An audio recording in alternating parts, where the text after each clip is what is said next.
Hello and welcome again to some SpaceChem tutorials. Let me have a look. Yeah, here we are. So last time basically this was a very simplistic demonstration of pipelines, storage tanks and whatever these are called, storage tanks and freighters. We didn't really get to integrate one with a reactor. Now, oh, more story. But there it is. Again, as I said before many times, it's a good story. Anyhow, ignoring the story for now. In this instance now, we're going to demonstrate how to, well, a storage tank, freighter, but a reactor as well. And this is the key. Now, all the time we've been looking at this, it is in fact this, which is a reactor. And these feeds, which before we've taken for granted, these inputs, now we have to decide what they are ourselves. So in this particular instance, obviously we've only got two storage tanks, so it's pretty obvious what the inputs are going to be to this reactor. You can see now that the inputs are actually highlighted a minute ago, they're empty. If I knock that off, you can see now there's nothing in the beta input. Now this is chlorine. Now there's chlorine in the beta input. Pretty clever, isn't it? It's and obviously likewise the outputs aren't decided either. So in this particular instance, I'm going to say top to here. There you go. It's fantastic, isn't it? So obviously in the later puzzles you can have multiple reactors, and rather than feeding directly through to the freighter, you can feed through to other reactors and you can make some pretty complex chains. But sticking to this problem, once you've resolved this part, then it's a basic problem again. It's just a case of combining a hydrogen and a chlorine to make hydrogen chloride, which we've done many times before. So I'll do it very fast. Again, I could do this in I could do it the same way we did the other problem. I can't remember which one it was now. Let me go back a second. One of these guys. This guy here.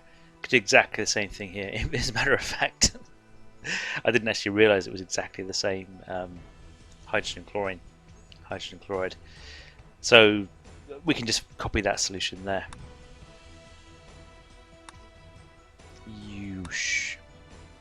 Double click on that. So exactly the same.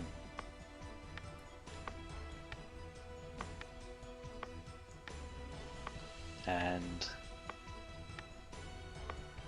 the grab point is obviously there because that's where my input's going to come in. Put the in just before there.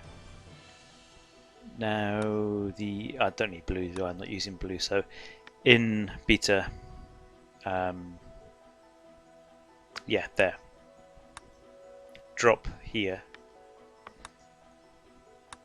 In beta, bond once. Pick it up.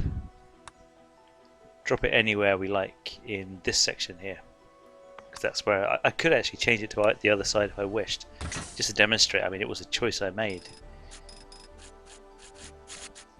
So now if I do this, the output is now here. So that's it. Now there's one interesting thing to note really here. I haven't got a flash, have I?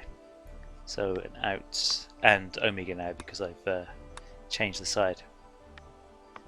I'll knock it down one as well because I'm going to be coming in with the molecule vertical. So put the out directly after it. There's one really interesting thing to note, which I'll just run up this, exit the reactor.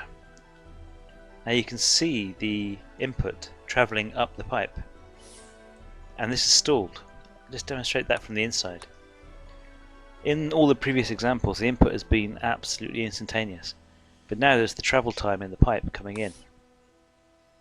And whilst in this particular problem, we'll see it again here. Actually, we probably won't because, yeah, there it's already You can also see a miniature version of it here, which is actually it's very good. But you can see the chlorine travelling up. And this one hydrogen here is probably going to stack behind this hydrogen here. Now, these create problems of their own. One of the problems you can get is that you can't overstack this pipe here. I mean, it'll just stop putting hydrogen out. This pipe can fill up. You can get delays in the process. You can get like locks in your system based on the speed at which things are coming in. Obviously, in this solution, it's impossible. It's a straightforward one, and whoops. And even though we're seeing like a delay, probably that delay now is over. That latency, yeah, it's instantaneous now. But in the first part, you can see that the time it takes these atoms to travel up the pipe is significant. This will become like quite a thing later on. On the inputs, it doesn't matter if the pipe blocks up. On the outputs, it really does. Anyhow, let's speed this up. Easy peasy. And again, it's much the same solution as before. So now, what have we got on the last? We can actually. This one is a 2-reactor solution. I think it's probably possible to do it with 1 reactor.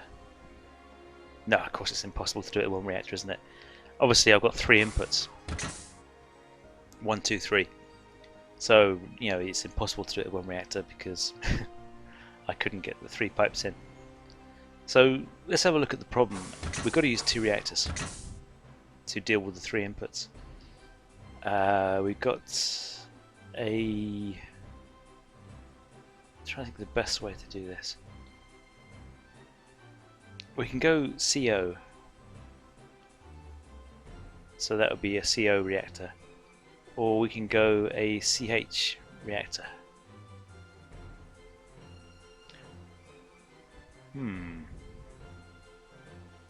So what we could do is we could make like the CHH and then do the O. Or we could do the C double bond O and then do the H's. H's? H's. H's.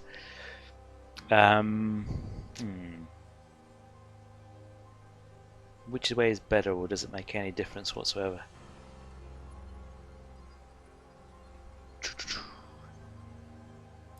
I don't think it makes an awful lot of difference.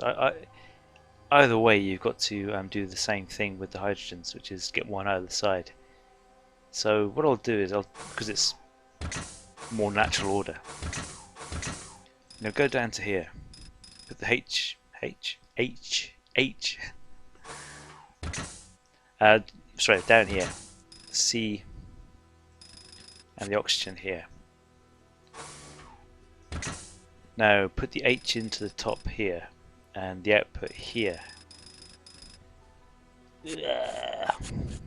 Messy. There we go. And finally the formaldehyde into the freighter from the top output, which is the psi output. Now that's a carbon, isn't it? That's so C double bond O. So here we've got open reactor, and when you click that, I go back to the other reactor. So I go back to there, and then if I do this way, I go on to the next one. So basically, the game doesn't know what I intend to output. I mean, it's up to me, isn't it? I mean, I could make anything in that reactor and output anything. But what I can do is I can actually label what I intend to put in that reactor. Obviously, it doesn't make any difference to the game. The game won't care one way or the other, but it does make a difference to me. And also, I mean, where you output now becomes absolutely critical. So now I put that note onto that upper pipe there. When I go here, now it's actually put that note details there. So now it knows that well, I put a single bond. It doesn't matter. It's a note for me. The game actually doesn't care. It won't hold me to what I've got on that. So let's start with the bottom one, because all I have to do here is combine C and O and output it to the top layer here. I'm going to bind it in situ.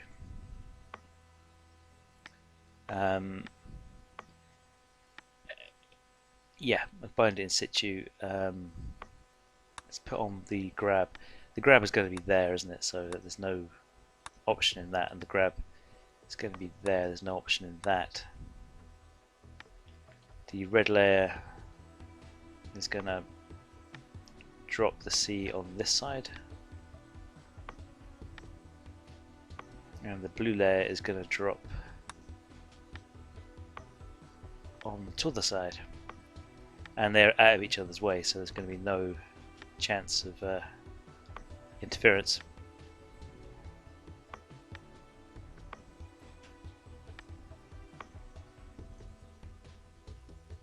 So yeah, that's fine, that'll do. So in beta and in alpha. Now I'll deal with that in a second. Grab, whoops, drop, and blue drop.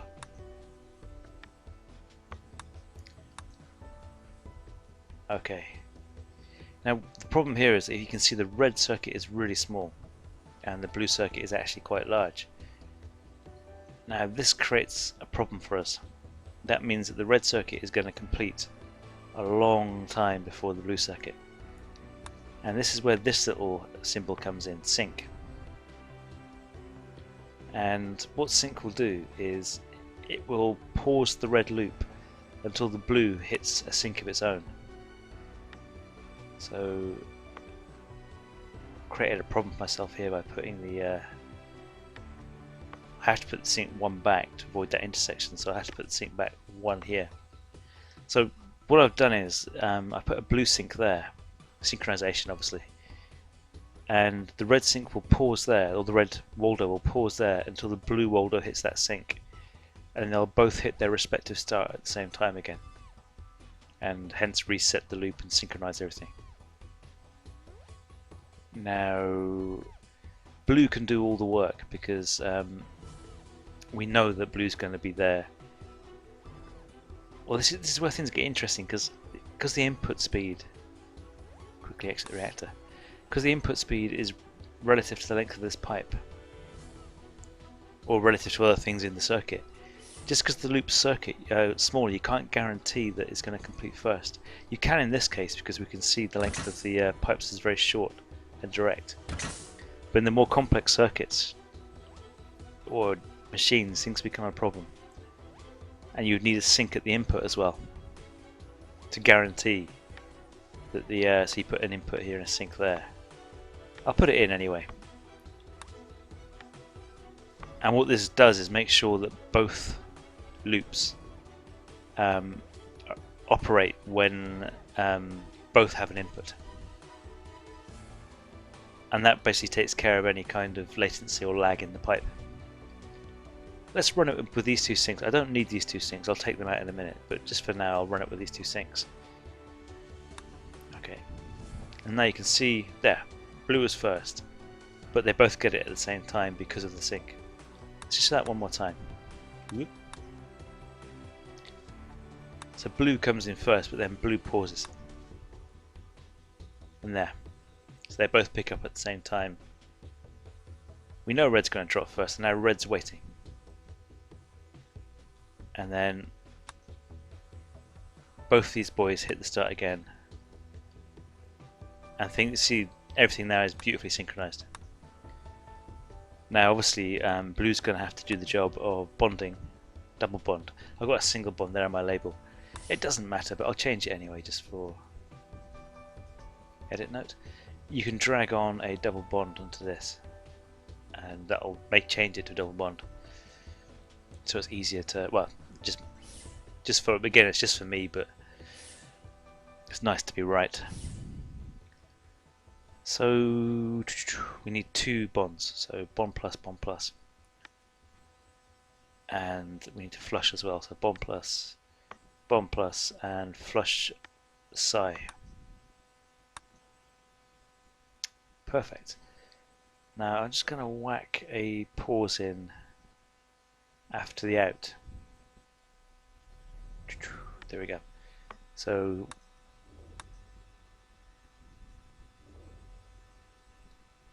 and then there goes the out. Now there you can see the C double bond O, and it's going to come into this machine when I do an input. Of course, if I don't do an input, what will happen is this pipe will back up, and I'll demonstrate that. Whoops, I keep trying to exit the level rather than reactor, my brain's stuck. So let's demonstrate that. I'll get rid of the pause. I don't actually need these sinks. Because the pipe length and the lag in the pipe is too small to worry about. I can see that these two pipes are basically much the same. So as you can see here, even though blue comes in first, it doesn't make a jot of difference. Now, if I exit the reactor, here you can see this pipe backing up. And I'll just forward wind it a bit speedier, The machine's jammed. Now this is what happens if an output pipe blocks up. Nothing can move in here now, not because of the input pipes, that doesn't matter, but because nothing can go out. So it's basically frozen up on the output. The blue symbol is stuck on out, and the whole machine is trying to pulse the out, but nothing can happen. And the only way to fix that, of course, is to input into here. Eyeballs makes sense. Now, when I input in the blue into here, if I check my output here, I'm actually outputting on the third level down, so this is wrong as well. If I go back to my label again, I'm actually outputting here.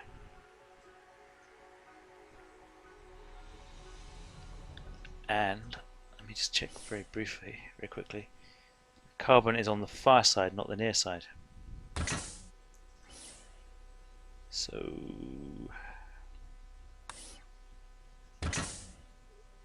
carbon's on the far side, not the near side. And the other thing is that my oxygen isn't upright.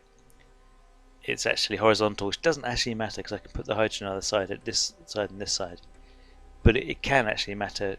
If you have to rotate it in the next machine, you should consider it rotating it in the previous machine to make life easier for yourself. And let me change my label. I don't really care about the orientation, but I'll just change the label to reflect reality, which is, that's how it really looks. And now when I go to here and input on the blue, whack a pause in at the end. Now you can see this guy is just sitting there, and he will sit there until the guy travels up this pipe, which is going to happen at any second now. There it is. Up it goes, and there. And now you can see that that reflects the label I've made exactly as it should do. Right, now what we're going to do in this one is up at the top there's a hydrogen input, and we've got to make that. So let me have a look. What's the best way of doing that? My first hydrogen is going to come in here. Oh, no, don't need that. My first hydrogen is going to come in there, and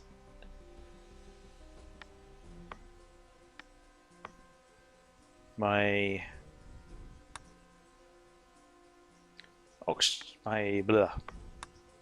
carbon dioxide, carbon monoxide is going to be there. So where's the best place to do this?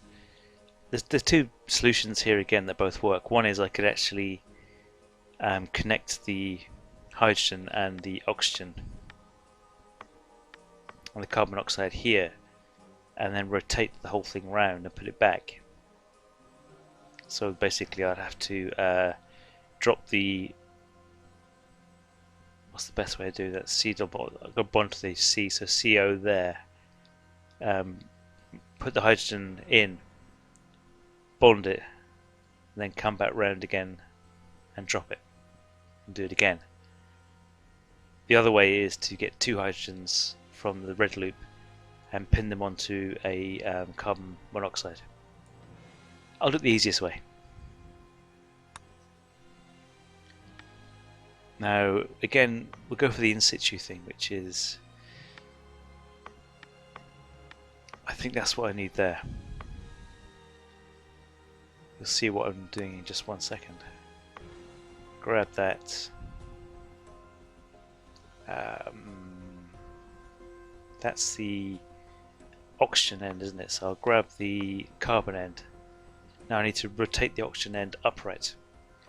And to do that, what I need to do is to basically hold down the carbon and rotate 90 degrees to the right. So that one there. And then I'll shoot along here. Drop the carbon there, or drop the carbon monoxide there, and then get out of dodge as fast as I can.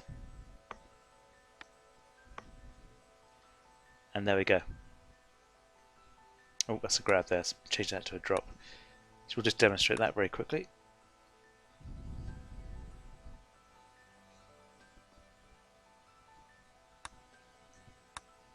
And there we go.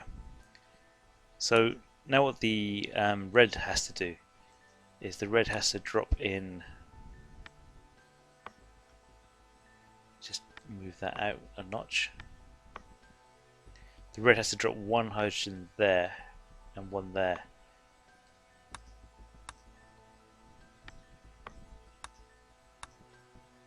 Take that down a level. What's the best way? Yeah, I'll just go back. Yeah, this is the best way. Well, it's not necessarily the best way, but it's the O way. So drop it there, go over there, go down to there. Now the second loop here could potentially crash with the carbon monoxide there. So I can actually stop that by doing this. I mean, it probably won't, but if you can avoid collisions by design, it does make sense to. Okay. So we in alpha here and in alpha there, drop drop. Now red, is there any guarantee that red's going to be last? Well, not necessarily. I mean, in this machine it's almost certainly going to be the case. Ooh, I didn't anticipate that, did I? Yeah, that line there is obviously too high. Ah, yeah, I didn't see that at all. Must be late at night. That's my excuse, I was sticking to it. Okay. That's the first one. And now this one goes over the top. Now I'll whack a blue sync here because we know blue's got to wait for the red. And we need a red sync here. Oh yeah, because I've got this crossover, it's 2 back, so that's an in as well. It is late. So 2 back here. 1 2 1 2. Now who gets to flush is the question, isn't it? It doesn't actually matter. What I can do here is, because blue's got some play on this side, I know that when red gets back to here that everything's in place. So blue can actually flush here after the sync. That's a guaranteed finished article there outside, and that's it. And also this means that it doesn't matter, because the blue can't collide with the red in any way by design, then I don't need a sync on the input, because it doesn't matter what order it comes in. Red can finish first or blue can finish first, it doesn't matter. Pardon me. So let's have a look. Let's check that out. So red gets in first.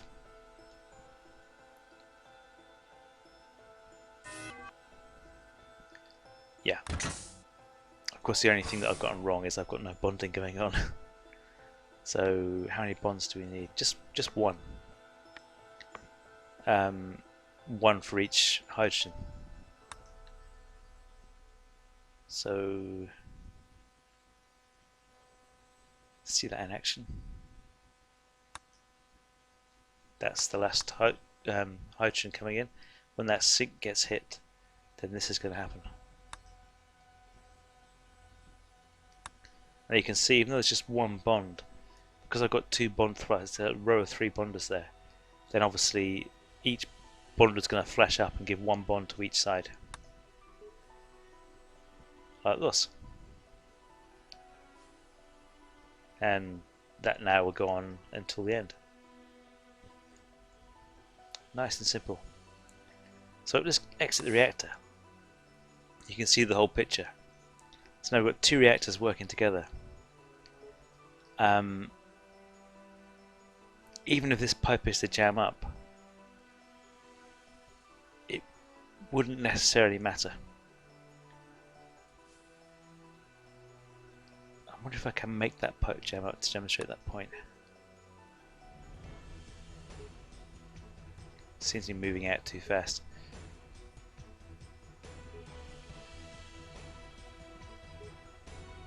That's pretty much it, really.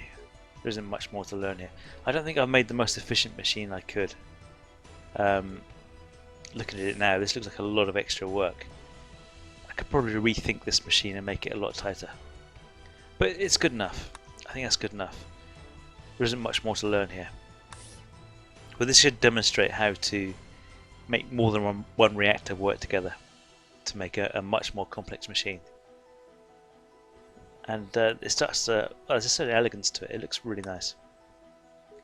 Some of the more complex machines are really pleasing. So let's just wrap that up and see where I am. Yeah, not a great machine. I'm not really, haven't really thought that one through too well, but good enough to move on. Let's have a look. So that's the end of Cernamur 4, and now we're on to Danapath. Let's have a quick look at the next one. Again, some more story. Long way to go. Ah, yes. Now, this is a more interesting one because